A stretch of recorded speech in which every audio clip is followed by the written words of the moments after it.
So yeah, I'm Sarah, I'm Brian's daughter, and I've been asked to say a few words about Brian's early childhood. Well, of course, yes, that is. I wasn't actually there, and there are only so many stories that have passed down the family from that time, because even Dad didn't remember that much about the early years. So I'm afraid those of you who attended the funeral may have heard some of this already, for which apologies. But Brian was born in South London to Les and Maud a year before the outbreak of the Second World War, joining his big brother Roy to complete the family. He was only 2 years old when the family home took a direct hit in the Blitz. In later life, Brian is on record as saying that he thought he'd had a lucky life.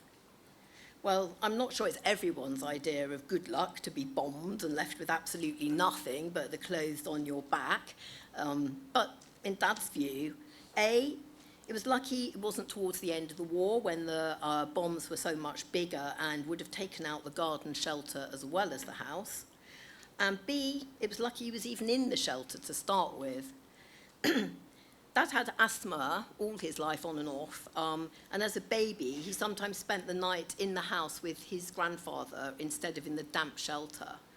But as luck would have it, the family were all together in the shelter that night and did escape unscathed. In the morning, the fireman offered to enter the house to retrieve one thing, and that was, my grandmother chose Brian's pram.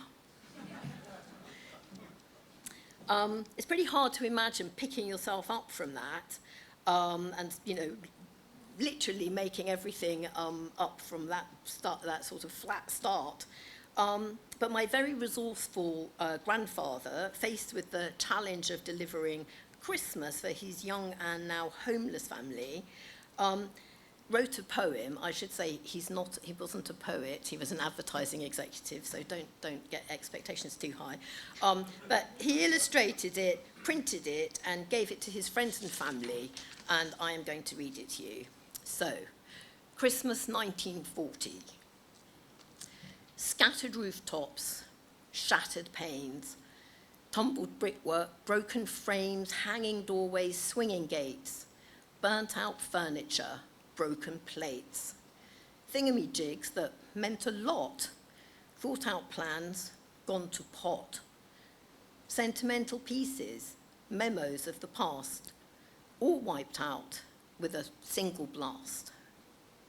But in the feat of Nazi warfare upon a civilian town, he overlooked the bit about you can't keep good men down. So, once again this Christmas, we're here to wish you cheer, good luck, and peaceful sleeping throughout the coming year. That's Maud, Les, Roy, and Brian.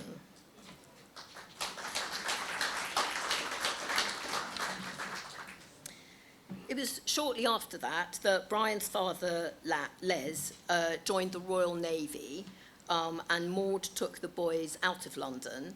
They were variously evacuated to Lancaster and Cheltenham, but Maud missed her family, and it meant they didn't see much of Les when he was on leave, so they'd all returned to London.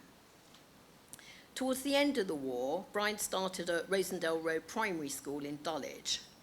The main thing that Dad remembered was that they all had little camp beds and were made to have an afternoon nap, as they weren't getting much sleep during the air raids during the night.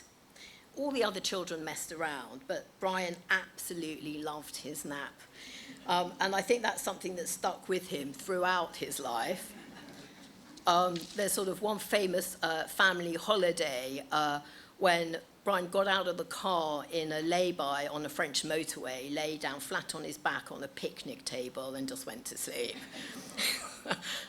I think we still have a photo of him asleep, standing upright, leaning against some flight cases backstage somewhere.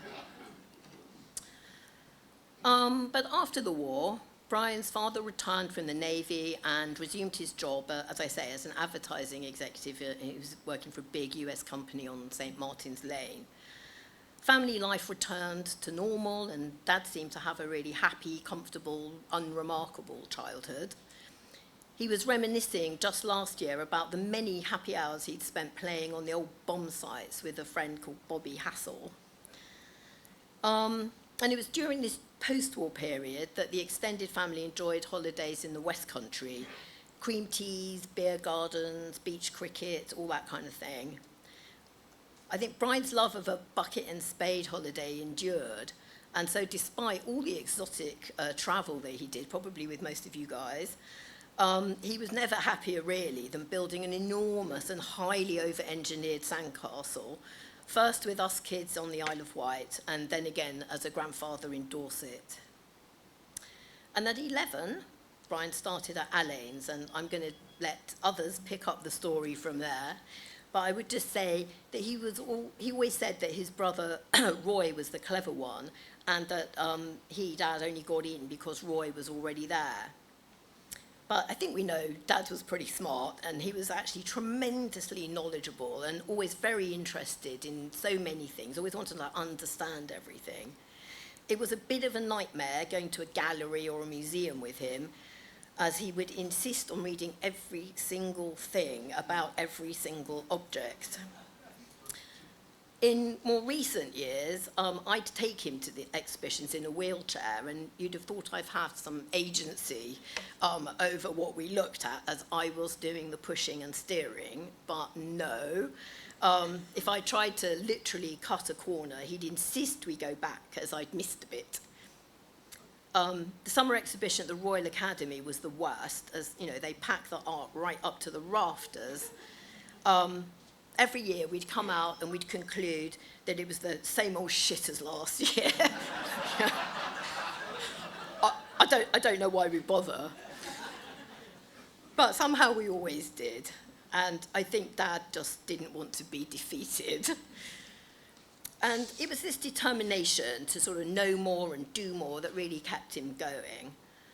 The last outing we made was to see The Motive and the Cue, this time last year, just before it came off.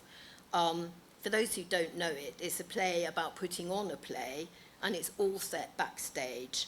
And it seems immensely fitting that this is the last time he went to the theatre, given just how much of his life had been spent backstage, and in fact is the reason why we're here today. So thank you very much.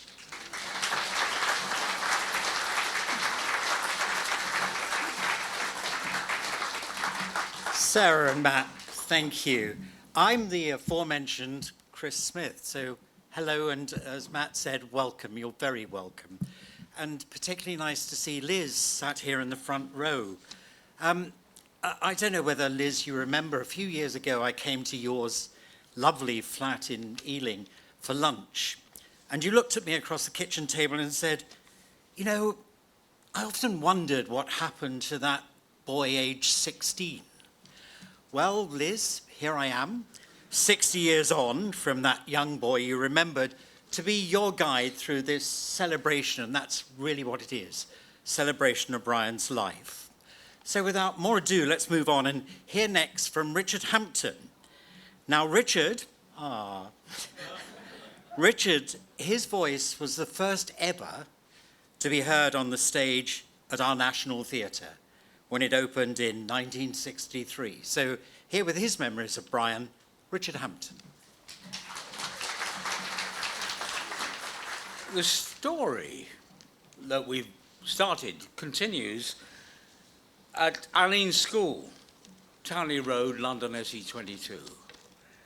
At the end of the Second World War, Alleyne's, founded by Edward Alleyne in 1619, was a direct grant boys' school, most of whom had passed 11 plus, drawn from a wide catchment of South London.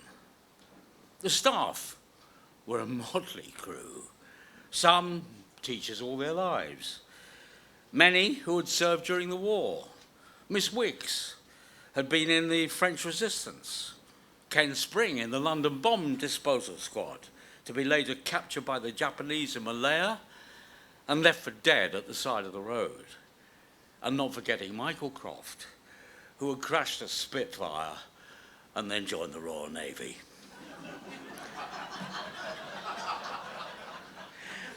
Alleyne's had an outstanding sporting reputation in football, cricket and athletics, as well as a strong musical tradition. A Gilbert and Sullivan production every year in the Christmas term, and staging the annual Shakespeare in the spring term.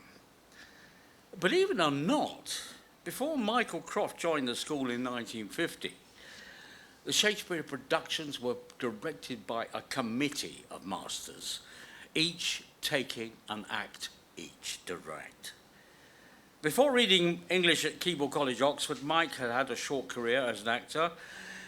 With his arrival at Alleyne's, the realization dawned. He knew more about directing plays, and so it was better suited that he did it. Thus, the reputation of his productions began in 1951, with an open-air production of Julius Caesar, Hamlet, Macbeth, Antony and Cleopatra, Henry V and Henry IV Part II would follow in successive years, increasingly attracting the attention of national critics. W.A. Darlington of the Daily Telegraph, Eric Shorter of the Times, Elizabeth Frank of the News Chronicle, Eric Barker of the Evening Standard. Michael was also an inspiring teacher, awakening in his pupils a love and appreciation of literature which they carried on into their careers as well as their later lives. And for one of them, Brian Croft, working backstage on the school productions, it would lead to a career we are celebrating today. It was not until being involved in the plays that I got to know him, often riding to school together on our bicycles. One knew with Brian's unflappable presence backstage, everything was under control.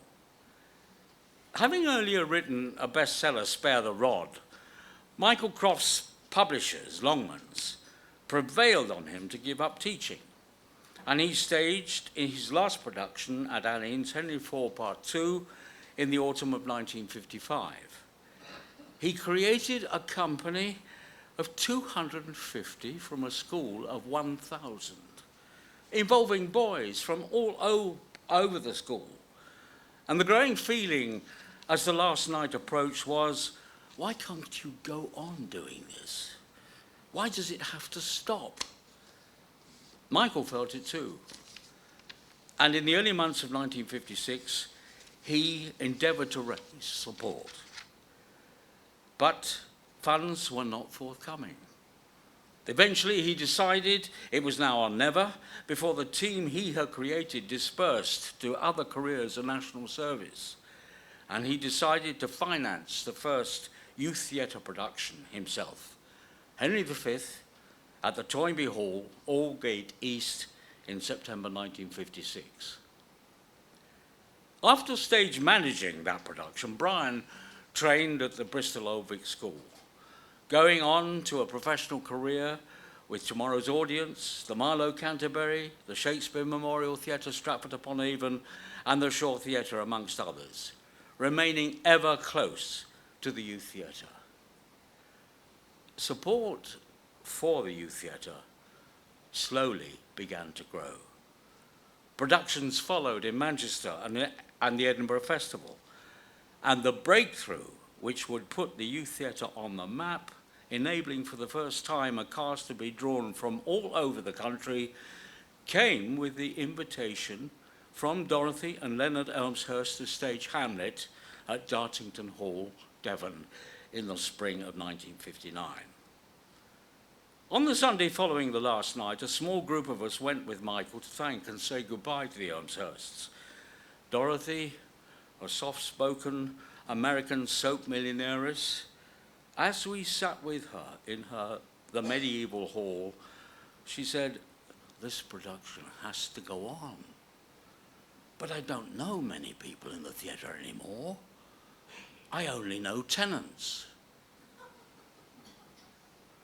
This was a moment I shall never forget, as Michael spun round, nearly falling off his chair.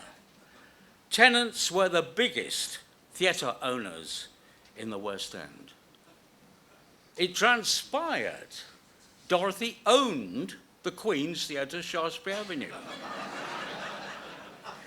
which was then being rebuilt, having been destroyed by German bombing in 1940. That August, we played the Queen's Theatre, and Brian would stage manage the tour of Holland, and the following spring, and the weekend playing the Sarah Bernhardt Theatre at the Théâtre des Nations in Paris.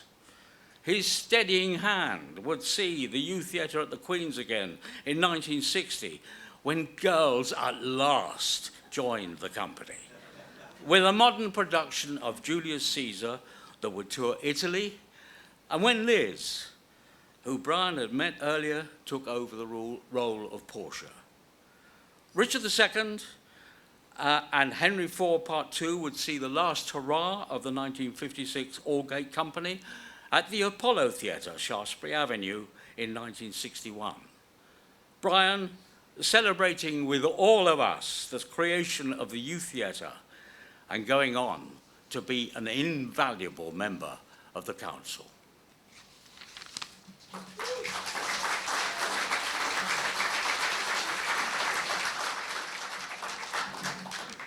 Thank you, Richard. As Matt alluded to, Brian's and my lives have many parallels. Richard told you about Alleyne School and the National Youth Theatre. Well, sometime after Brian and Richard, I went to Alleyne's too, where I also caught the theatre bug. And I joined the National Youth Theatre in 1963, starting in their workshop. Brian was their technical director at the time and was one of the first ever paid members of staff.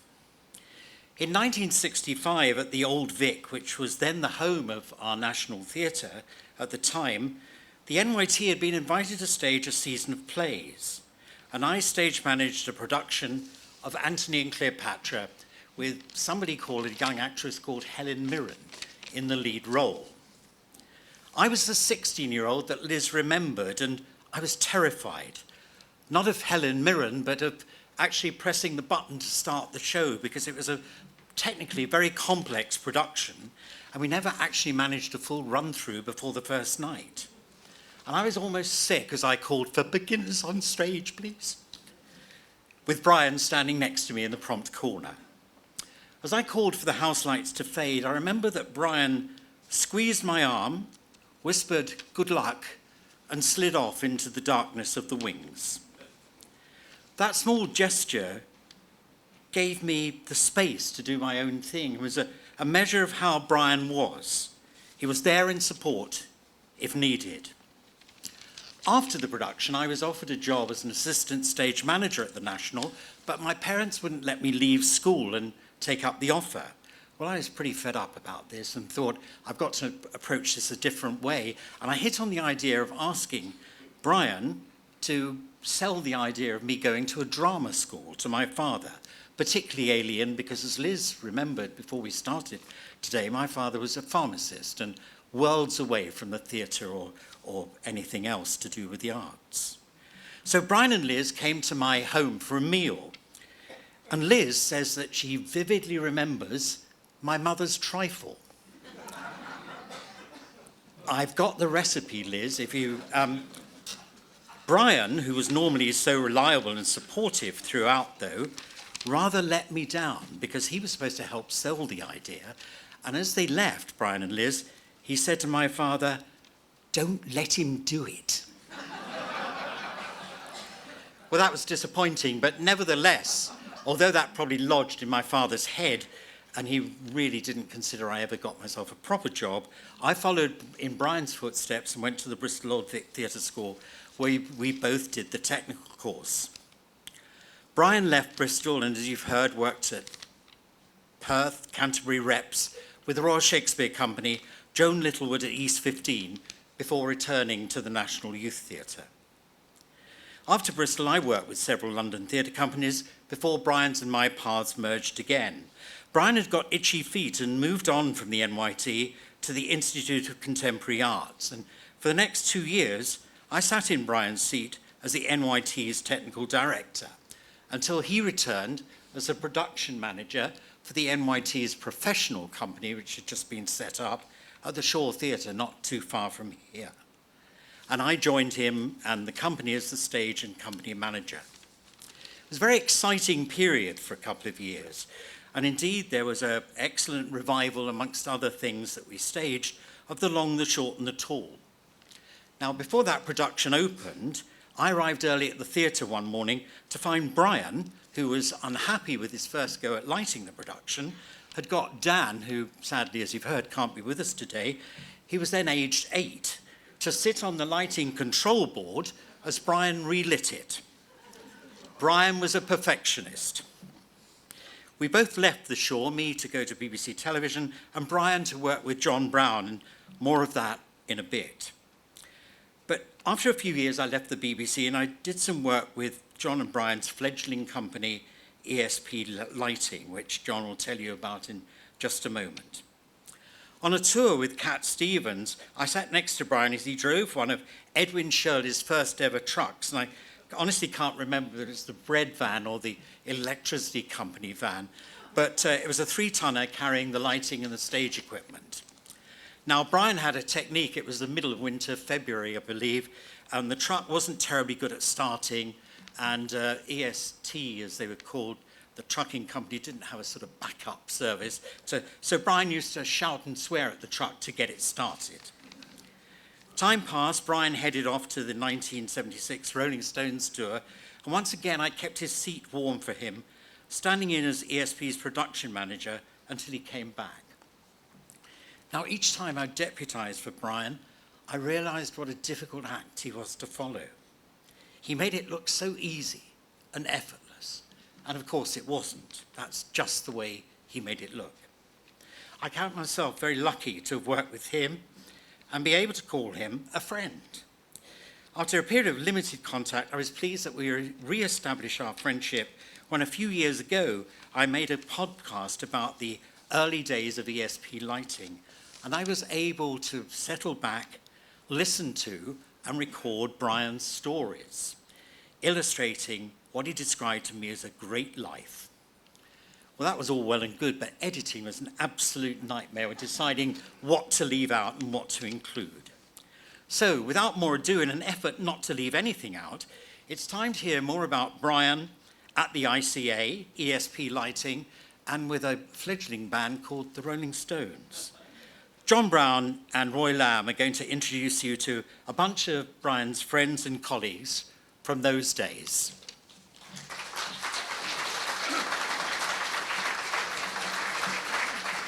I'm John Brown, and this is Roy Lamb, if you didn't know.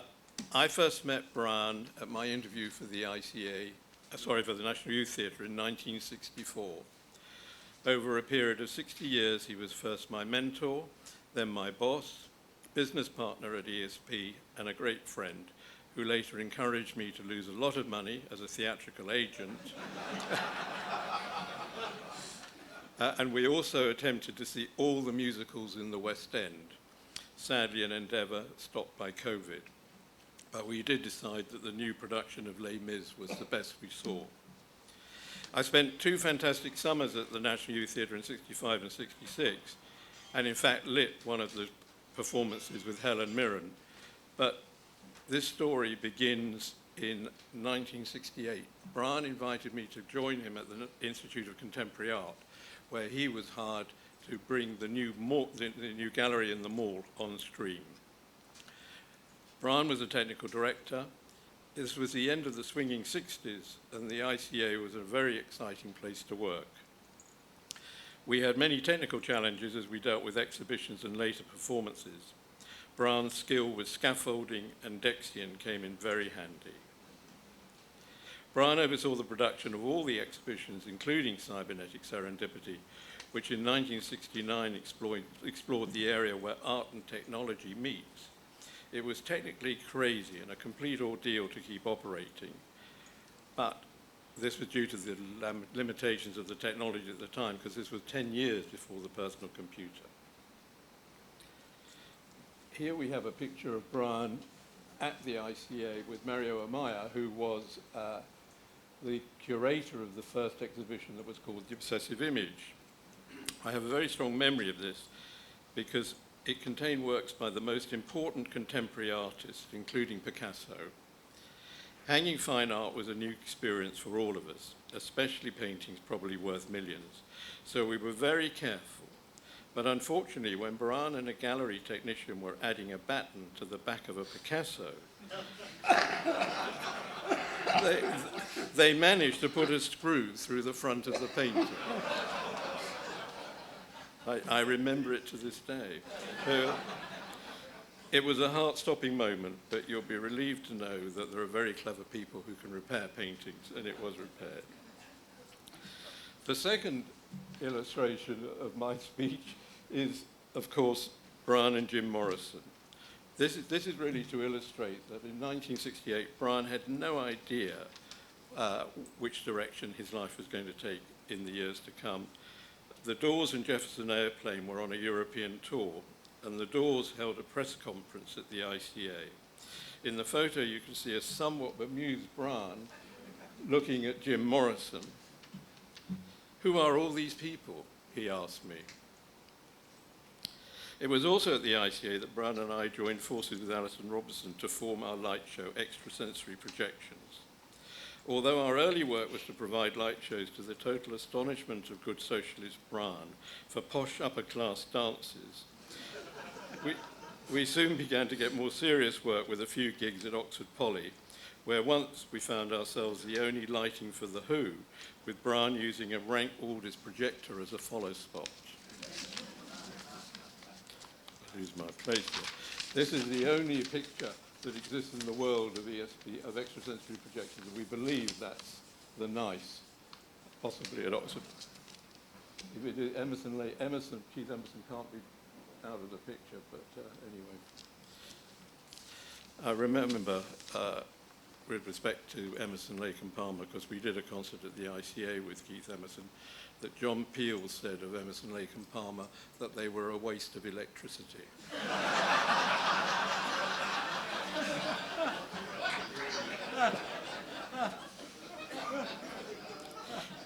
It was in 1969 that absolutely everything changed. The ICA started organising experimental concerts, and one of the bands brought them with a lighting designer called Chipmunk, perhaps the world's most famous lighting designer in some respects. And he also went on to become the voice of Woodstock, and there's a picture of him here rigging lights at Woodstock. Later that year, Chip appealed to Brian for assistance to help light 2 concerts for the Rolling Stones in London. These concerts were immediately after Altamont. The Altamont had upset the band so badly that they wanted a couple of shows in London to steady the nerves. As Roy will tell you in a minute, setting up for that concert didn't go well, but it was the first time that Roy, Brian and I ever lit a rock and roll show, and it was the beginning of Brian's move to a long, lifelong career in lighting and production. Roy will carry on.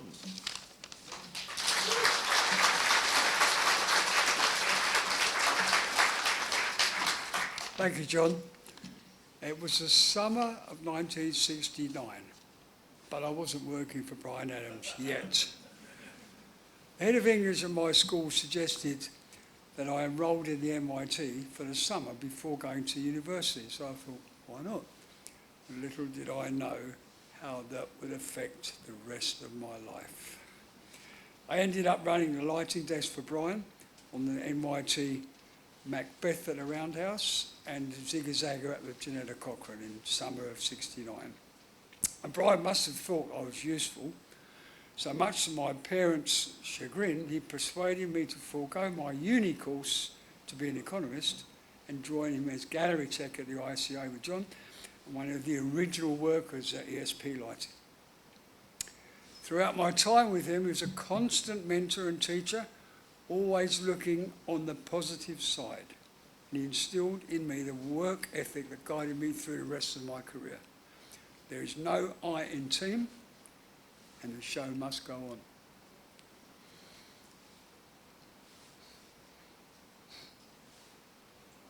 Excuse me. We really got going at ESP when Chipmunk called in December '69 to say the Rolling Stones lighting rig had been held up by customs. in Heathrow, and we needed to put a rig together in a hurry. So we turned up for the UK shows at the Savile Theatre in the Lyceum with John, with a bunch of 243 BPs and 264s, which you may or may not know what they are, with resistance dimmers run by me with the help of a huge 4x2 wooden batten, because there were no electronic dimmers in those days. I think that was the moment that ESP moved from a Debbie's Balls lighting company, as John arranged it, to become the supplier of choice to every major touring band in the 70s, certainly in Europe, spearheaded by Brian and John. Brian was a fantastic leader, teacher, and after the Stones light rig was released by the Customs, we set off on the Stones European tour in 1970. Century 2Ks and Lecos, and electrosonic dimmers, and a ground support system for the drapes. This was the first time anyone had taken a full production like this on the road. Brian was instrumental in keeping the bunch of hippies that he had put together through the gruelling period, sleeping on the floor of buses, no sleepers then, all around Europe. I was designated as the chief electrician / dimmer guy, and he was not too happy when I blew a 200 amp fuse box off the wall in Paris. I'd never seen a Delta power supply before. Anyway, Brian and I moved over to the Shore Theatre in 1971, and Brian was still the production manager for all the Stone shows in the early 70s. I accompanied him in the UK in 71 and Europe in 73, after which Edwin and I formed EST. Now, ESP really took off during this period, and I'll hand back over to John to continue the story.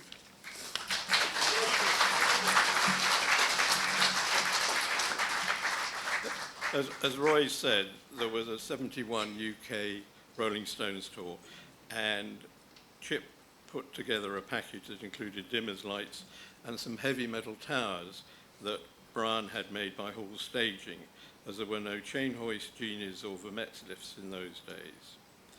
The rig had been left in storage after the 71 tour. Brian had a very good relationship with Alan Dunn, then Mick's right-hand man, and he had no objection to us using the kit. And ESP Lighting began its illustrious existence by lighting the Moody Blues at Liverpool University on February the 25th, 1972. Roy Lamb, Brian and I were the crew driving to Liverpool in a rented 3-tonner and then doing a short tour around the UK, ending up, much to our surprise, with gigs in Amsterdam and Paris, where we were indeed fortunate to have Roy with us, who by then did understand Delta power distribution. This actual picture isn't of the original. I can't find a picture of the original tour. This was the ESP lighting of the Moody Blues in about 1974 or 5, by which time we'd invested in Genie Towers. So, after the next event after the Moody Blues was that we did the Great Western Festival, which for some reason took place in the east of the country in Lincolnshire. This was our first festival, and it was a total disaster, which I will explain. It was a great lineup, as you just saw, and that is the back line, as you can see, of our lights, which included many of Chip's 2Ks Fresnels. But the band, it was the Beach Boys, the Faces, Joe Cocker, Genesis, who were far from a headliner, and Monty Python's Flying Circus. Quite incredible. The weather was appalling, cold, wet, windy. The facilities completely inadequate. This was the first time, but not the last, that Brian solved the problem of excess rain collecting on the stage roof by climbing a taller scope while the band played on and cutting a hole in the roof with a Stanley knife to let the water escape. All over the power supply to the dimmers in this case. Brian didn't join ESP full-time until a year later, partly due to the doing the 1973 Stones World Tour, and partly because he wanted to be sure that ESP was doing well enough to pay him a decent salary. One of the first major tours he took charge of was the Warner Brothers Music Tour. The headliner was the Doobie Brothers, and these pictures show that by then, which was 74, again, lighting had moved on, but chain hoists had not yet appeared. This was on Vermetz. The list of artists that we went on to working with was legendary, including the Rolling Stones, Elton John, Queen, Crosby, Stills, Nash & Young, and every variation of them, the Eagles, Joni Mitchell, David Bowie, the Moody Blues, and I could go on. But one of Brian's favourites was Cat Stevens. We were also hard to provide lighting and production service to some of the most famous performers of the era, including Diana Ross and Frank Sinatra, as well as teen faves like David Cassidy and the Osmonds. In 1976, the Stones management trusted Brian to take complete oversight of all technical aspects of that year's European and UK tour, a contract so financially significant that we were featured on the front page of the Sunday Times business section, much to Brian's horror as a good socialist, of course. But the contract was in fact awarded to ESP because of him and his professional approach to touring and the rapport that he had built with both the band and their management. It was a tough tour, but Brian and his crew delivered an incredible event that included 5 concerts at Earl's Court, where our hero is seen behind Mick, and the event ending at Nebworth in front of 250,000 people. Oops.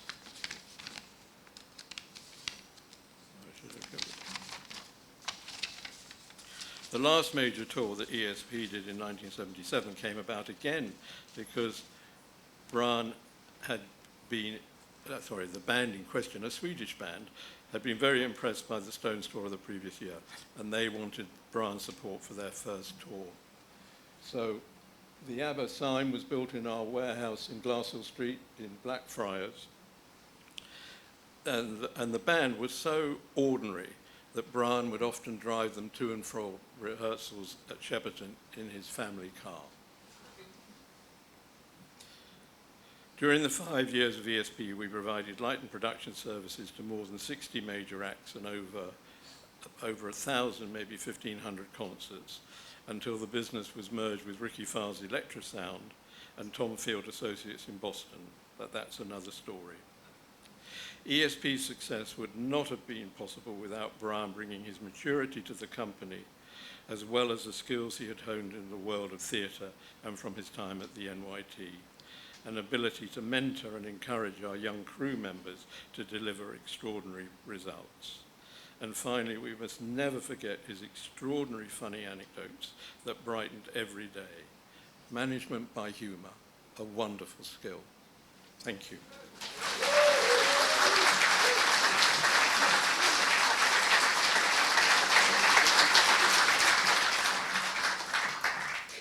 I'm afraid I've been told I've got to tell the elephant story.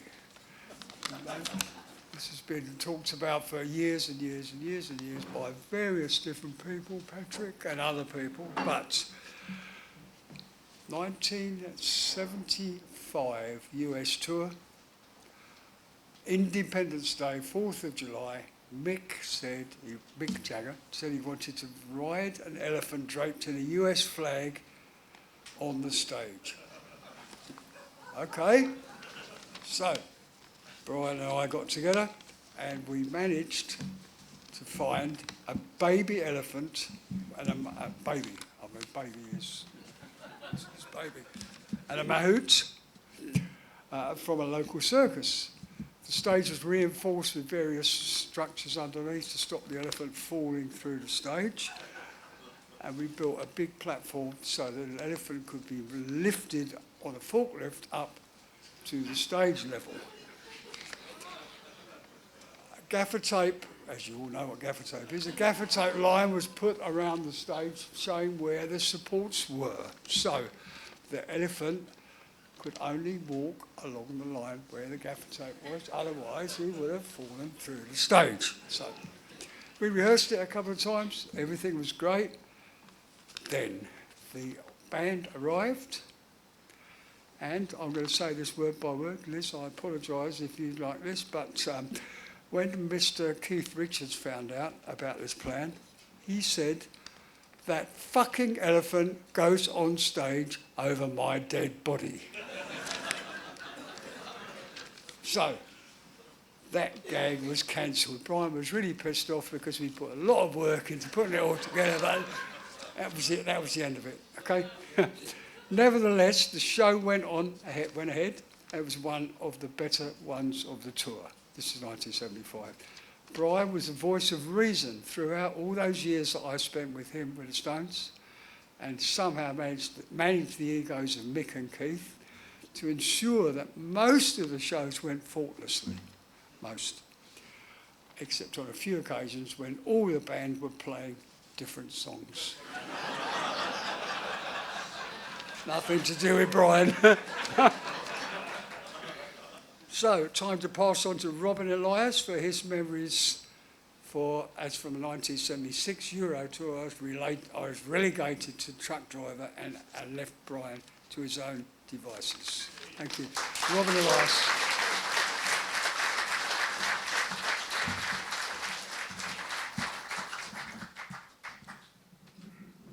Hi, thanks Roy. So I joined ESP and first met Brian in the early days. My close friend Paul Ollett and I were invited by Jimmy Barnett, a lighting designer, to come to ESP with a view to us going out on a European Cat Stevens tour. We just had to get the okay from Brian. So I remember going in and Brian said to me, "You got a passport?" I said, "Yes." He said, "What do you know about stage lighting?" And I said, "Absolutely nothing."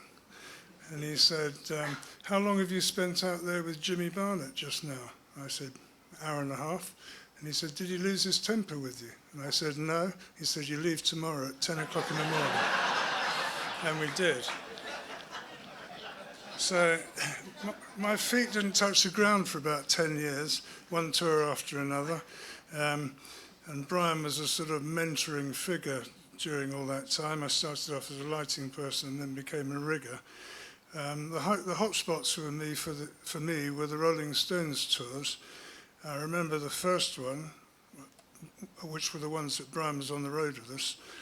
On the first one, I was plucked off a staging crew, and Brian took me to one side and said, "You're the head rigger from now on, because the American guy's broken his ankle." I said, "I'm a bit of a novice, Brian." And he said, "I'm sure you'll be all right, go for it." So I did, threw me in at the deep end. Having rigged the first, it was an outdoor tour, so the same roof, which was a godsend. So having rigged the first show, I remember Brian coming up to me during the set and saying, "I forgot to tell you something." I said, "Okay, what's that?"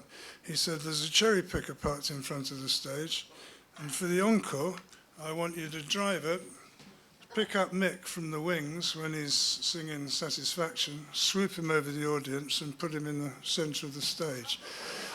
And I thought to myself, the Stones are my favourite band when I was a kid, and here I'm going to be driving Mick in a cherry picker with hundreds of thousands of people out there. He mistook my pause for reluctance, and he said, "Look, it's easy, it's easy. There's two of you in the basket, one of you's singing and one of you's driving." So I said I'd drive. I remember another amusing story.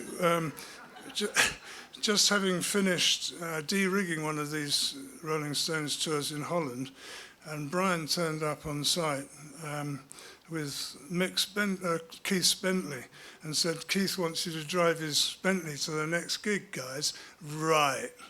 Why would that be, we wondered. So from Holland to East Germany.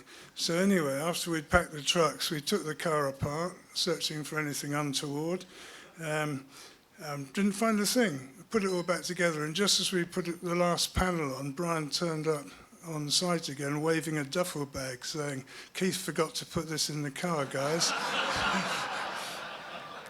There was nothing in the bag, by the way, apart from Brian's sense of humour.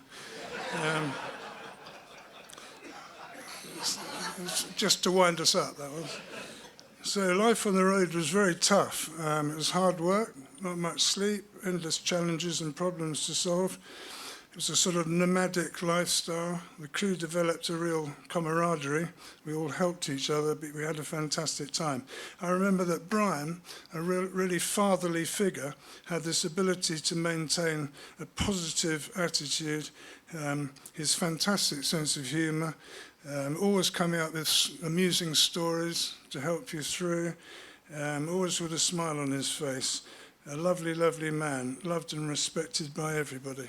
Thank you.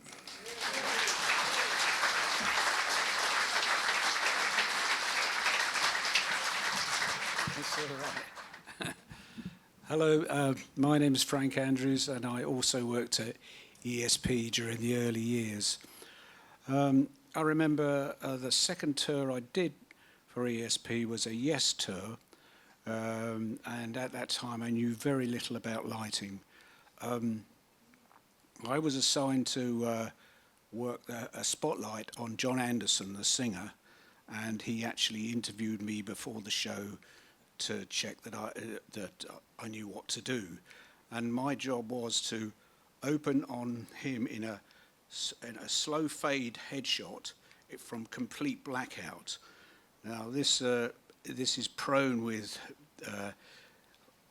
problems, really. I mean, very easy to go wrong. Anyway, as it happened, it worked perfectly to my disbelief. And I looked to one side, and there was Brian standing there. He gave me a great big grin because he knew what had happened. And from that time onwards, I always felt he was my friend and mentor. And yeah, that's the little anecdote I've got. And from that time onwards, I was always proud to call him my boss. Thank you.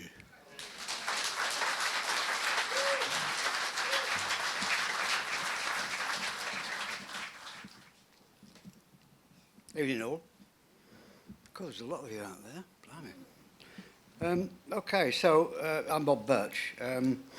So I'm a bit later on. Dates are a bit vague because it's a long time ago, but I think I started working with ESP 75, maybe 76. And that went on a bit. And then later in the 70s, we moved from the Victorian, Edwardian kind of funky warehouse in Glasshill Street to a large, more modern facility in the borough at Marshalsea Road. We'd merged with Electrosound, or sold to Electrosound, so as to offer both lights and sound. And soon after that, we merged with TFA out of Boston, Massachusetts, in America, and opened an office in LA. We could now service the ever-expanding industry from west to east coast USA, across the pond to England, and this to the whole of Europe. It was big. It was getting bigger by the hour, and with the latest technology rapidly coming offline at that point, we were expanding faster than an express train. For those of you who are under 50, an express train used to travel at about 100 miles an hour and get to its destination on time. Fantastic. Way. Who would have thought it? Anyway, throughout all this, Crofty had his hand on the tiller.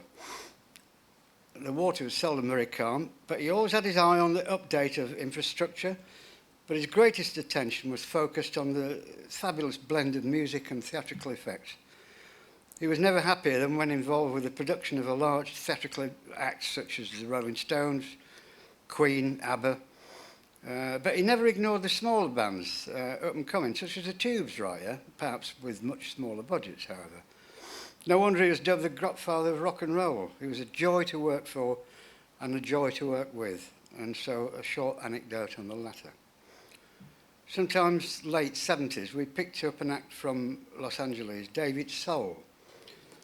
He was an actor who had had a very successful TV series, right, Starsky and Hutch, you may remember, some of you. It was an American cop show, and it ran forever on English TV, although I never got to see any because I was always working. Never mind. He had a bit of a musical bent, and he'd had a hit single in the States. I think it was a bit sort of country and western. Anyway, the short tour of the UK ensued. So we opened at the Glasgow Apollo, which was a barn of a place up in Glasgow, obviously, formerly Green's Playhouse. Brian had come up to Glasgow, partly, I think, to hear and see what David was up to. After the show, I'd gone up into the roof to drop the rigging, and Brian was on stage, being the stage manager and helping, with his sleeves rolled up, helping to load the truck. When I got down from the truck, it was loaded. There was a bottle of brandy being passed around because it was a cold winter's night. My question was, had the ladder been loaded? I needed it for the show tomorrow. It was an enormous A-frame. Brian wasn't sure.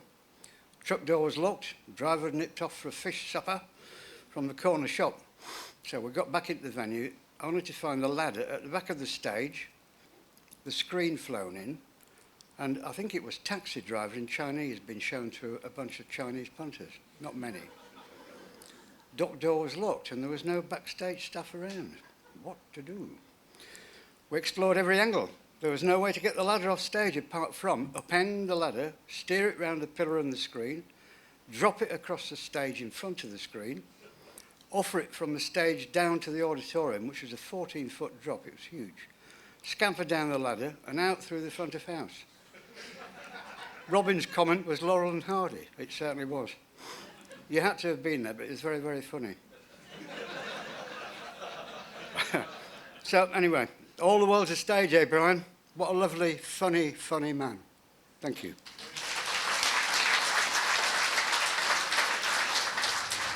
Hello from New Zealand. I'm Jimmy Barnett. I first met Brian in 1970 at the ICA. That's where I also met John and Roy Ann. When they set up ESP Lighting, I quickly followed.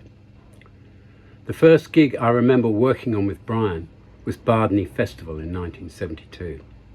It was all very glamorous, working in the rain and mud, sleeping in a cold, damp caravan, and waking up to a loud banging on the door as Brian burst in saying, "Get up and get to work." Glamorous indeed. But I went on to do 3 terrific Stones tours with Brian in 73, 75 and 76, followed by tours he'd organised with ABBA and Queen. So he really did set me up for a great career. The last show we worked on together was Live Aid. As usual, Brian was his calm, organised self. Despite the colossal scope, with bands going on every 15 minutes, everything went superbly. It was quite a day. So Brian was both a leader and a tutor. He unlocked some capabilities in me that I didn't know I had. We all stand on the shoulders of others. I was fortunate to stand on Brian's. Thank you, Brian. You will be remembered. I'm Jennifer Locke. I was not planning to speak today, but when it was suggested that I should take part and share my memories, I welcomed the opportunity, as I have known Brian and Lise for almost 50 years. To begin, I was poached from the accountant's office of the Ministry of Defence for the Sultan of Oman. And although Glass Hill Street was not quite as prestigious, I never regretted the move, having been to one interview. I think it was in 76 and Brian was going on the road on the Stones tour. So at ESP there was a need for somebody in the office to do payroll and bookkeeping. John, of course, was doing proper things, like running the office. I'm so glad that we kept in touch with Brian, even after we had all retired, retrained, and mostly gone different ways. We, Roy and I, lunched quite often with Brian, and when we went to his house in Ealing, Lise was very happy to chat and make tea. Brian came to our house for some summer parties. Although he was frail at our last lunch in 2024, he was still amusing and always our good friend. Now, I just got a little story. When ESP was merging with Electrosound, I was sharing an office with Phil Pocock, who was that was a very good arrangement. We got on perfectly well. And there was a company accountant, and the company accountant took me out for lunch. And the company accountant said to me, who's that chap that you're sharing the office with? I said, that's Phil Pocock. And he said, oh, I'd change my name if that was it. Now, here's the punchline. The accountant's name was Bill Dick.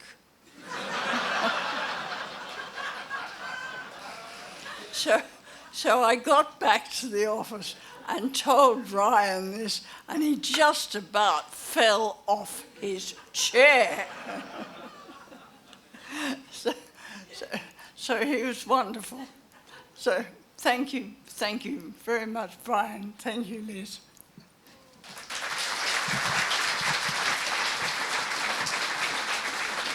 And thank you, Jenny and John and Roy and all the ESP crew. It's now time to welcome back Matt Croft. And Matt's going to pick up Brian's story, take us into the 1980s and the journey to Cricklewood. Okay, so this is broadly 1983 to 1986. Now, as we know, every good show is well-paced. You've got all of your banging high-tempo intros, and then you've got your quieter parts of the show. I don't mean the bits that Keith does, where everyone goes to the bar and the toilet. I mean the sort of proper, you've got the ballads section. Now, the bit that kind of hasn't been covered is that after TFA, basically the financial backers all ended up going to prison. They were the Queen's bankers, and they all went to the Nick.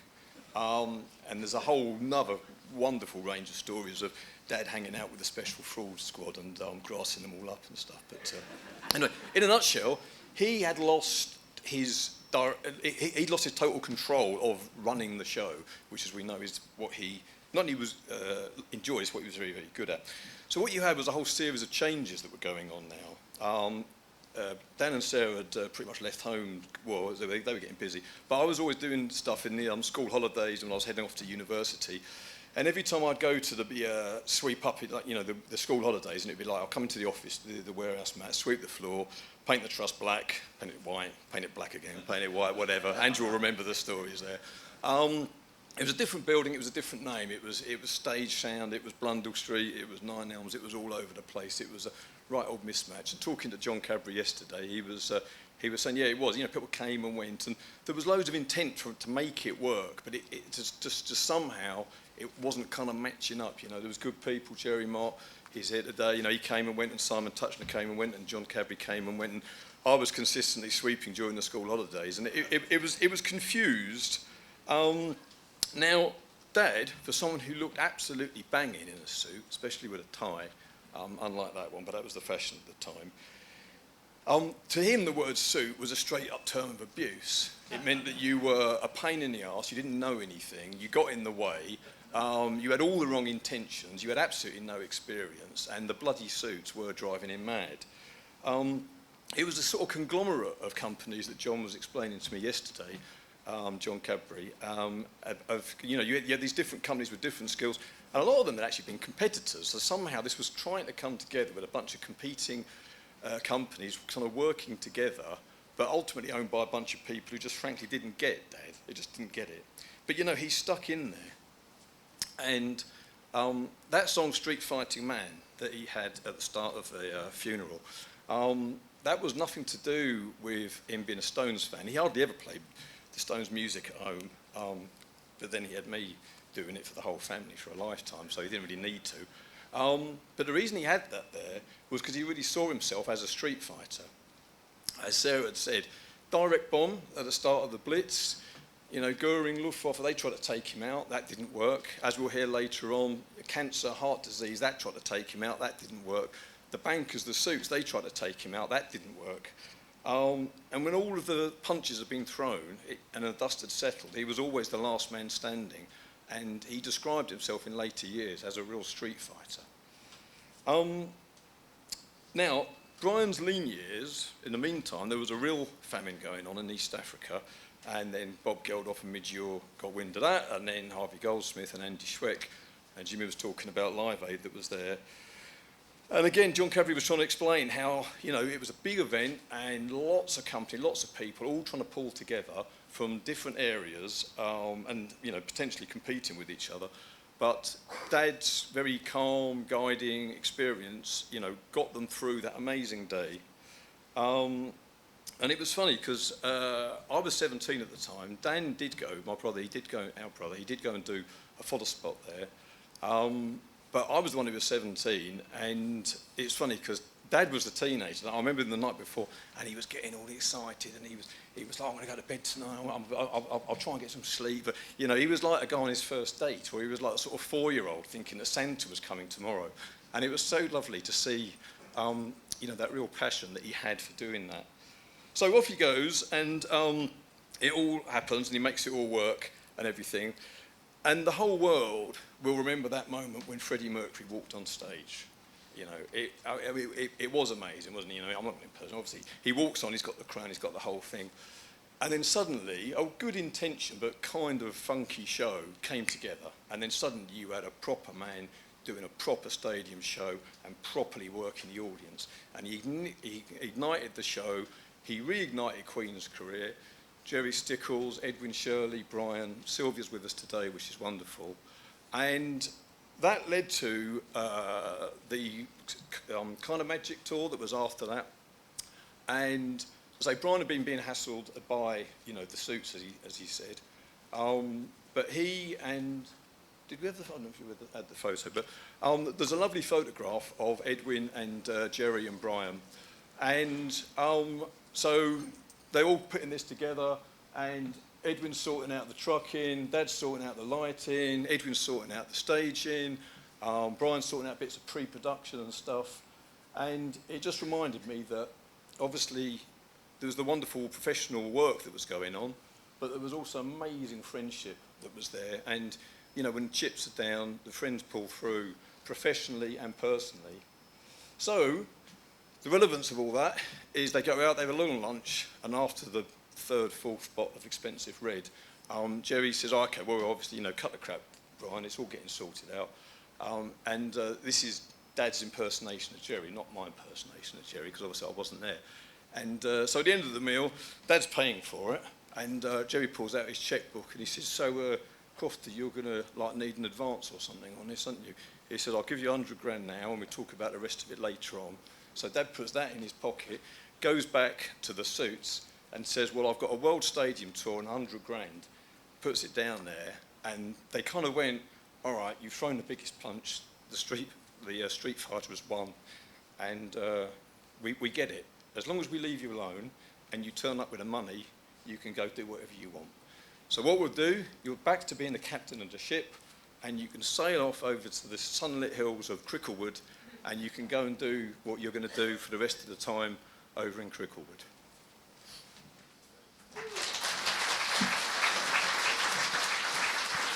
Thanks, Matt. Thank you, Matt. Now, to pick up the story, here's John Coppin, who's going to tell us about that journey and the end of Cricklewood. Going back a little bit to begin with, I got to thinking when I was asked to do this, and I'm thinking about when I actually first heard about Brian, and our paths sort of strangely crossed. For me, back in the 70s, 73, it was a little bit hazy on the dates. I was happily working at Virgin Records, climbing the greasy pole in the AR world. I worked for their export label, Caroline Records, and was summoned to run Virgin Rags. This proved short-term, as after a lot of hard work launching Richard Branson and Nick Powell, decided on a whim to knock this on the head. I was then tasked with closing the shops we had just opened, and I wasn't very happy. As Martin, my brother, called me up at this exact moment and said, "Do you want to go and work for Rainbow Productions?" And I said, "I know nothing about lighting." And he said, "Don't worry, nobody does. That really doesn't matter." This proved to be wholly correct, but mind, as in general, everyone was inventing the lighting touring systems as they went along. Anyway, I went to Bethnal Green to chat with Dick and Annie. That's Dick Parkinson and Annie Pocock. I guess a sort of an interview, the last one I ever did, actually. The shock was I started there and then. I think it was 30 minutes, and I was aware of ESP, Brian Croft and John Brown. They were coming up all the time. They were the competition. We both, Rainbow and ESP, had the acts we looked after, but the competition was fierce if a new act or a tour was in the offing. Most of us in the event and touring lighting world can trace our roots to the ICA, which is of course where Brian was, the Roundhouse or the Rainbow Theatre. There were others, but they were in essence the main players in the touring lighting rig, which was being invented. Fast forward, Rainbow Productions to Lairhurst, the TTR, being taken over by Samuelsons. Samuelsons were the UK and European agent for Vari-Light and had acquired or bought out TFA, Theatre Projects, Zenith, and finally TTR, which is who I was working for, and this gave them about 80% of the major players. The various account managers were lumped together to somehow make this work. Jimmy Barnett headed it up, who we've heard from, with Brian, de facto head of generic lighting. The team consisted of Brian, John Cadbury, Chris Adamson, Lee Frankham, Richard Hartman in the USA, and of course yours truly in the UK. Whilst this merger was being put together, I attended meetings at Cricklewood, TTR, and before we moved in. This is the first time I'd actually met Brian face to face. I talked to him, but never met him face to face. Turns out, despite the rumours to the contrary, Brian was affable, easygoing, funny, and knew his brief. Where we were going and the aim. Better than anyone. We shared a similar sense of the absurd and political views. Let's just say a little bit to the left of Margaret Thatcher, as not to excite too many people. Through the many departures and incomings of personnel, Brian eventually took the role of manager of both Vari-Light and Concert Productions, with David March managing Vari-Light and me looking after the Concert Productions generic lighting and rigging side. We worked successfully, gaining and continue supplying major acts for world tours throughout our time at Cricklewood. During this period, somehow Eagle Trust took over and bought Samuelsons out. I don't know how. They were plumbing wholesalers, weapons, what have you. I'm really not sure, but they took them over. They really didn't fit this industry. In essence, Brian protected us from this and made life bearable through challenging times. I am and was grateful for this, as dealing with Roger Dix, the Eagle Trust corporate accountants and directors, and their expectations, and keeping massive tours, TV shows and events going was very, very, very difficult. Brian held our hand and was the safety valve that subtly made it work. I'll be ever grateful to him. As we all know, Brian liked a story. And here are my two favourite Crofty moments from my career with him, working with him as a colleague. We were backstage somewhere discussing Vari-Lights, and someone started calling them intelligent lights, to which Brian chirped up, "If these lights were intelligent, they'd be having a drink and a laugh with us backstage." The other one concerns a production meeting in the stalls at Wembley Arena. It was for a large act. I can't remember who it was, but sadly, it was planned to shoot this for MTV, and they wanted a large lighting rig, PA, which was big, had to be rigged, audience lighting halfway down the hall, and a follow spot gantry as well. Harvey Goldsmith was promoting. The main rigger was an American. Production, PA, headline, lighting, Brian and I, and the hall managers were all in attendance. As most here know, Wembley Arena has a weight restriction on the roof supports. through the building. This means that loads are spread across the roof support over the stage and audience, and it was proving difficult to get the rig requirement within the weight limits. The American rigger announced that he was 3,000 pounds overweight. Harvey Goldsmith, with a bolt, heard pounds and woke up and immediately said, "Can't be 3,000 pounds, can't possibly be that much." Brian gave me a sideways glance and said, "Harvey, you can screw our pounds money contracts to the floor, but pounds weight is just not negotiable, even by you."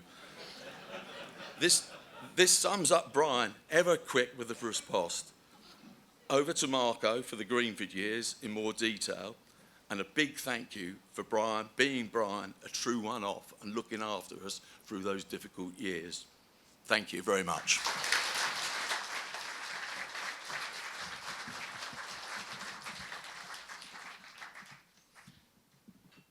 In the summer of 1989, I came off the road to run the field service department for Verilight Europe, still based at the time in Cricklewood.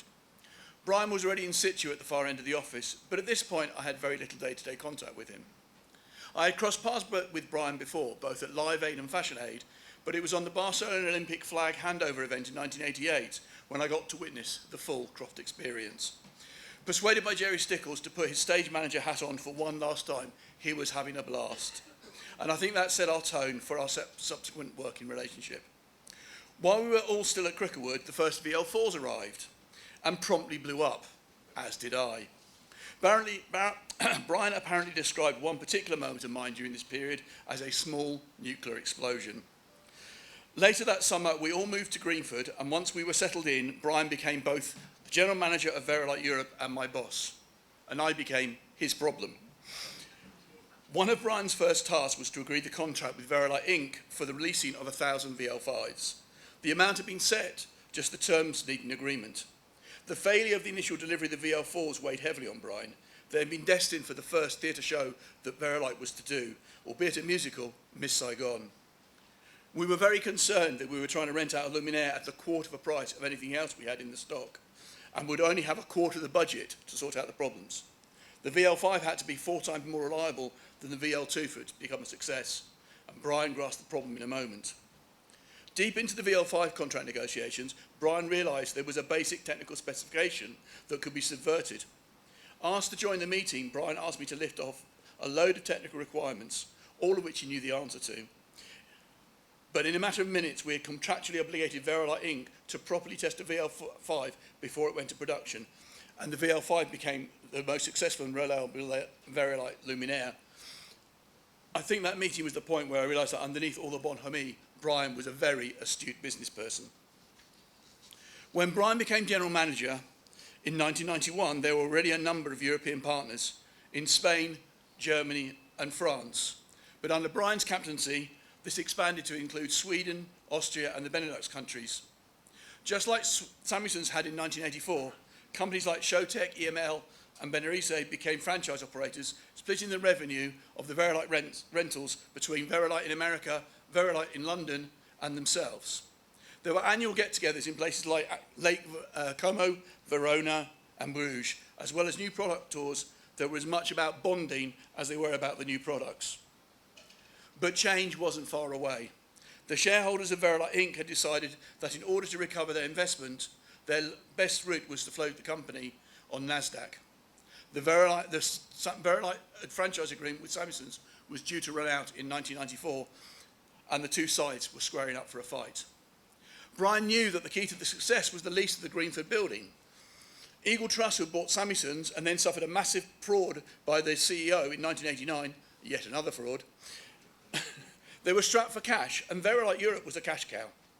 Verilight Inc. did not want any of the other businesses. They just wanted a clean break. Eagle Trust had the option of running the franchise into the ground for the last couple of years to squeeze it for everything they could, and none of us in Greenford or Dallas wanted that. So Brian came up with a plan. Knowing the building lease was the key, he worked backwards to figure out which companies were needed to afford the rent. This turned out to be Verilight Europe, Brilliant Stages, Concert Productions, and Theatre Projects Lighting, not TP Sound or Samuelson Communications. He knew that another sound business would be in conflict with Showco and would never be accepted. But Brilliant Stages was a standalone business, and the conventional lighting and rigging made sense to the rest of the grand plan. All Brian had to do now was make both parties think it was their idea. Brian was working both sides of the table. He was, in effect, negotiating with himself. He manoeuvred both parties into a position where they each realised that this was the best deal on the table. And on the 28th of April 1994, the whole music at Greenford was changed to Fun Boys 3, the lunatics had taken over the asylum. And Brian became director of the new company. Hello, my name is Rusty Bruchet. I'm the former chairman and CEO of Verilight International. I'm here to join you today in paying tribute to Brian's amazing life and to say a few words about my friend and former colleague. Brian and I began our career in the concert touring industry at about the same time, with Brian doing his first tour with the Rolling Stones in 1969 and me doing my first tour with Led Zeppelin in 1970. Brian and I began our careers as competitors, but we began working together in 1984 when Samuelson's became the European distributor for Verilight and established Verilight Europe. Brian became the managing director of Verilight Europe, and he was responsible for the expansion of the Verilight sub-distributors in Europe.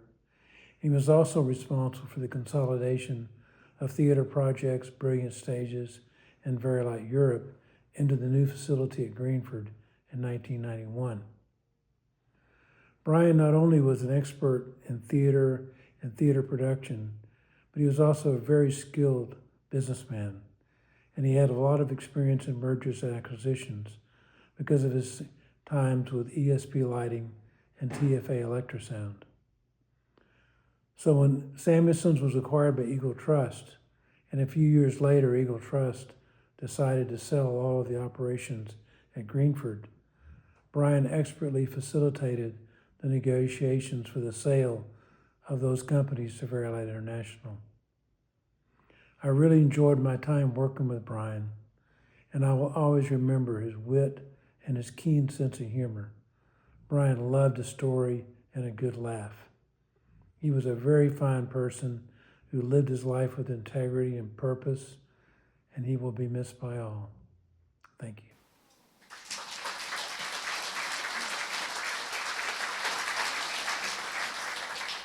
The following year, Brian and Liz moved to Ealing. The move was uneventful. The housewarming party wasn't. That's where they found the body, one of the neighbours said, pointing at the floor, unwittingly creating one of Brian's most memorable stories. Verilight continued to grow as a business, and Brian continued to drop nuggets of wisdom into every conversation. Sometimes they were told a story, sometimes just an expression, describing somebody as a Titanic salesman, someone who's entirely revenue-driven without regard to profitability, or a bit of revenue being referred to as all brand because it went straight to the bottom line. The addition of DMX control to the Series 300 had allowed the creation of dealerships. Companies like Light Alternative, Arena Lighting, Blacklight and Limelight were all able to add VL5s and VL6 to the inventory on a revenue-sharing basis. They would get Verilights into markets that the larger London-based operation couldn't. In 1996, the decision was taken to take back control of the Spanish sub-distributorship.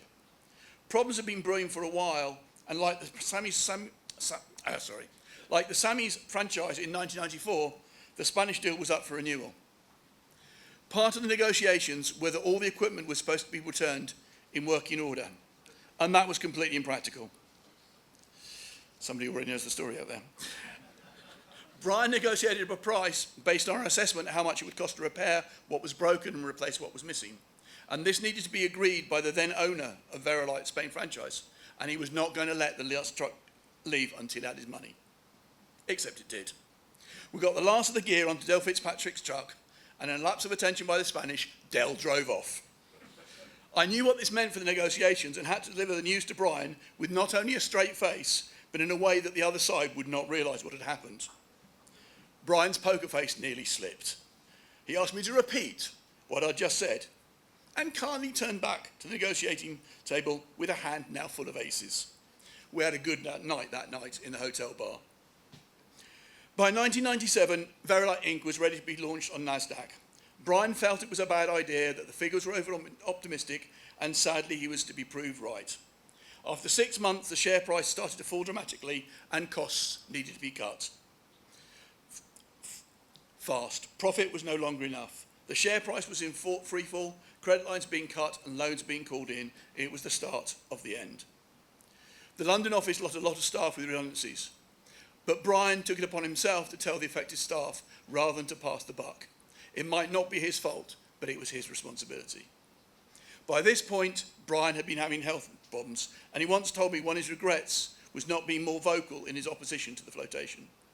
From 2001 onwards, Brian was having to take considerable time away from the business and the day-to-day operation of the company, and in 2003, he decided it was time to retire. Thank you. Marco, thank you. Well, in retirement, I mean, given Brian's life prior to retirement, Brian, of course, wasn't idle. As we'll hear now from Paul Rosebery, who is the NYT's Chief Executive and Director.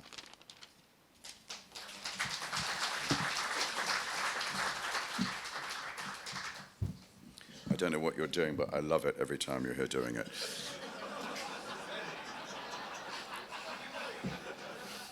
That was for Brian. Both of them. It's so brilliant to be here and to have the honour just to thank Brian and family. When you join the National Youth Theatre, you never really leave it. When you found it, when you actually are there at the very beginning, you so don't leave it. We're so grateful here at the NYT for all the brilliant volunteering, input and stories and support, financial and also emotional, that so many of you here have put into this brilliant company, but also that can't be here. We're a family, and the National Youth Theatre is 70 years old next year. And I'm pleased to announce that we've got a bit of a win from the National Lottery Heritage Fund. I don't know whether Brian was a gambler or like the odd lottery ticket, but thanks to so many of you that do, we've got some of the proceeds coming to us, where actually as part of the grant, we're after 70 stories for 70 years of storytelling. I think Richard Hampton gave 69 of those. So thank you, there's a saving. We're looking for people to actually share their experiences, and just hearing the impact Brian has had on so many of you and our wide, brilliant industry, it's extraordinary. He deserves a National Lottery Heritage Grant on his own and a statue, because we're very, very grateful. This particular theatre is relatively new. It used to be a tech space, actually. There's shrapnel, and they used to build sets here. There's spray paint. And when we sort of reviewed it and got a grant from Sadiq and also from the Kobe Lang Foundation to build the extension out the front, we wanted to keep the spirit, the workshop spirit of what this space was. We knocked a few pillars down so we could do workshop productions here and also create new work. In the past 3 months, just last week, we had 5 SEND schools sharing their work over the past 18 months from London alone. We had a brilliant number of young people over the weekend sharing their work through a big weekender, a casting opportunity first round. We've had Cynthia Erivo and Ariana Grande be in this space, talking about how important youth theatre is and our work. And we also had somebody, I think, that Brian would have really loved to have met here in this building. 2 passions rolled into one. I don't know whether you know, but our local MP is somebody called Jeremy Corbyn. And he was here. And the impact he had in this space with all the young participants was extraordinary. It was like a rock star had entered the building. And rock stars have entered this building, and film stars have entered this building. But I've rarely seen such impact that the local MP has had on the young people. So I kind of share Brian's passion for somebody like Jeremy. I didn't vote for him, but I mean, you know, definitely have some passion for him. In the sense that, and we couldn't get rid of him when he was here as well, I hasten to add. Fucking hell. And he cost us a fortune at the bar. But, so there's a lot of parallels there, But he championed the underdog. And Brian always, always championed the underdog, in good times and bad. And he was a trustee for well over 20 years. That means he was on the board. And being a trustee means we trust them and they trust us. It's a brilliant working relationship. He volunteered his time. And Liz, Brian, family, you were always, always there. When you're part of the organisation, you never leave, and all the family come with it. And that's why we love it and loved him so much. The last time we saw him, it wasn't that long ago. We did a show in the Duke of York's, and it was part of our rep company, which is a brilliant free initiative, giving 18 voices, a wonderful experience of 9 months, and they end up doing 2-3 shows in the West End, like the old repertory style. And this one was Much Ado, in the style of Love Island. I think he was more interested in Love Island than Much Ado. And he noted in an email afterwards that there were only 10 empty seats up in the gods. He was counting the seats. He knew the returns. He knew it was making money in terms of actually it was sold out.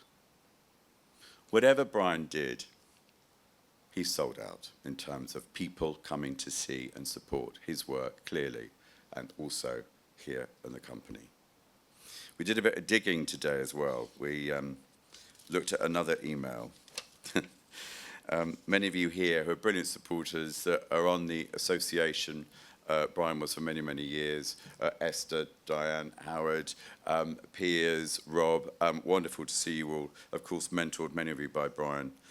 And it was an invitation to the AGM, and this is to Joe, who's comms, and Joe Duggan got this out. I shouldn't really be sharing an email because that means I'm flattered that I think I'm in illegal for GDPR, but he's dead, so fuck it, it's fine. Joe, Joe, afraid I must pass on the AGM. I get less mobile by the day. I'm very keen to see the building, and so is Richard Hampton, but I'm totally reliant on driving there and know I could not resist a glass or two. Getting done for drink drive would be ridiculous at my age. What's the parking situation like anyway? Now you've transformed the shitty old forecourt into something useful and beautiful. There used to be a car park out the front, now it's a brilliant. We'll try and fix a date in the new year to get someone else to bring me. Love to all, Brian. Even in pain and lacking mobility, he thought about being here. And we thought about him all the time, and we still do. Brian, you are always here in this brilliant award-winning building. Thank you. I should just say about the bar, because I know we're trying to get through the licensing process in Islington. We'll have a word with Jeremy, actually. I hadn't thought about that until now.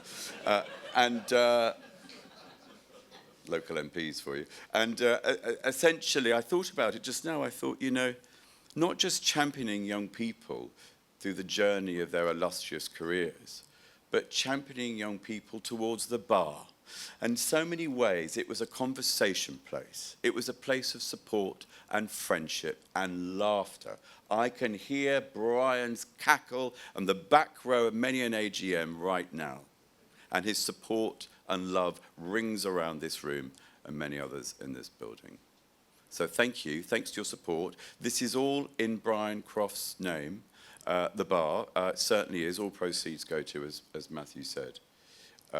It's really important that the Brian Croft Backstage Bursary gives opportunities for technical learning in the organisation. It's really hard these days with 47% reduction in arts in schools. It's impossible to encourage young talent, unless they get to the National Youth Theatre, the value and importance and greatness of such a career backstage. We work with Netflix and Microsoft. They give free opportunity, and so do many of our bursaries. We give away 850,000 free opportunities a year and have to fundraise 2 million at the very start of each financial year. What is it? April the 6th, April the 7th. So we're going to lock the doors and see you at the bar. And Brian, we love you. Thank you very much, everybody. Thank you.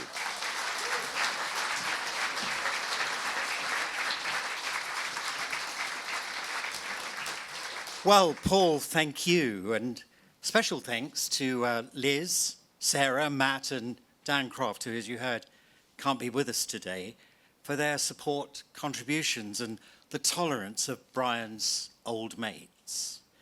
Well, this is the last you're going to see of me, because I've just been handed my P45 by Marco and John Brown, the principal organisers of the event, because we've rather overrun. I was supposed to bring this in within about an hour or so, but it's very difficult to squeeze 80 years into a very limited time. So it's been nice knowing you, and Brian would have loved this. A full house. Brian would have been so delighted by it. So thanks to Marco and John, not for the P45, but for their organisation and determined to honour what John describes as his old pal Brian. To all the contributors who have overcome their nerves to speak today about our dear friend and colleague Brian, and to all those who have made today possible, Paul and his team, Paul Rosebery and his team, Sophie Crawford, Joe Duggan, and all the staff here at the National Youth Theatre for donating this wonderful venue and all their work to stage the event. And of course, as was alluded to earlier, the unsung heroes, the backstage crew, Andy Voller, Neville Bull, Christian Bailey, Rowan Cahill, and finally, as you heard earlier at the beginning of this evening, to Kim and George for eat your hearts out for the support of the bar, and it's going to be open very shortly to raise a glass to Brian with, as Paul told us, profits there going to the Brian Croft bursary, which Paul told you about. But before we do that, and before I pack my bags, just one last thing, because there's somebody else that I want to introduce just at the end here to say a few words. Another, as we all are, lifelong time friend and colleague of Brian's, it's Patrick Woodruff.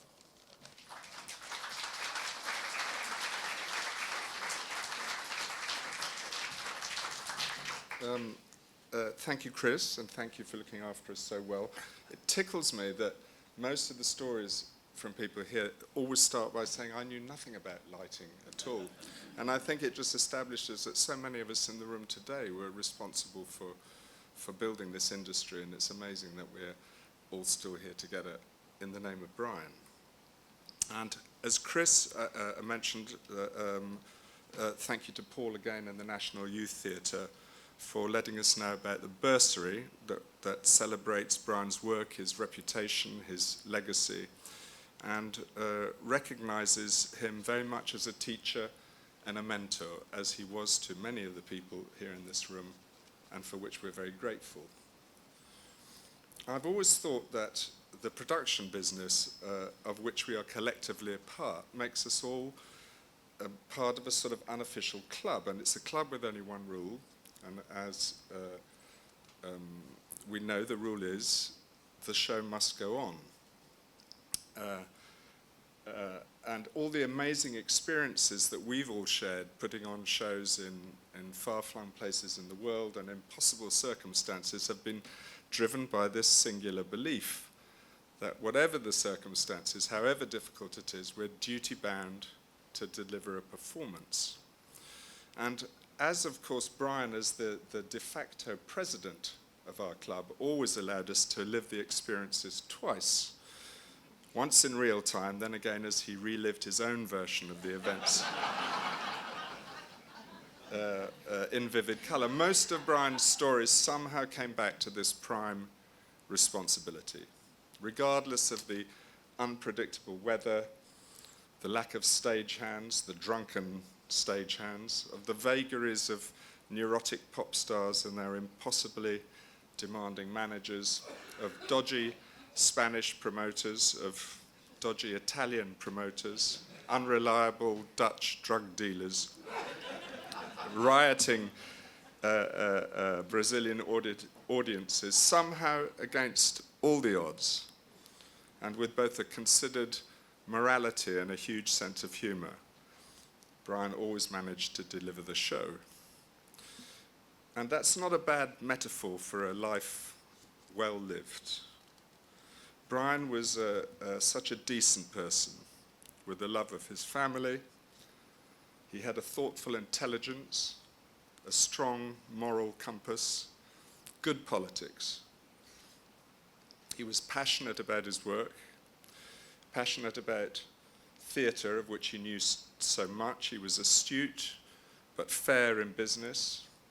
He was a generous, he was unassuming, he was modest. He was also irreverent, free-thinking, very funny, and he was a true friend. Joni Mitchell told us, "You don't know what you've got till it's gone." And in Brian's case, she was right. I'm not sure we were quite prepared for just how much his death would affect us, how much we would miss him. I certainly am feeling the loss of a man who did so much to inspire and encourage me in my own career, and I suspect all of us today feel much the same in some form. This recognition of Brian's importance in our lives, for his family and his friends, serves only to give real value to the sadness that we feel, and makes us even more grateful for the time that we had together with him. But now we have the opportunity to gather together as friends and to drink and to celebrate and to reminisce, and in doing so, I think it will be easy to imagine that Brian is still here with us, because of course he is.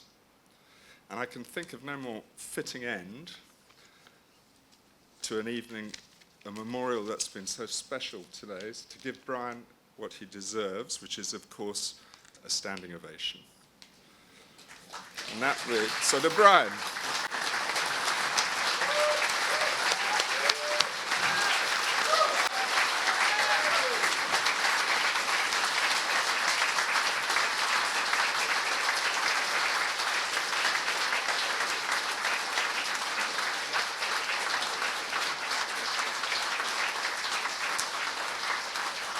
The bar is open.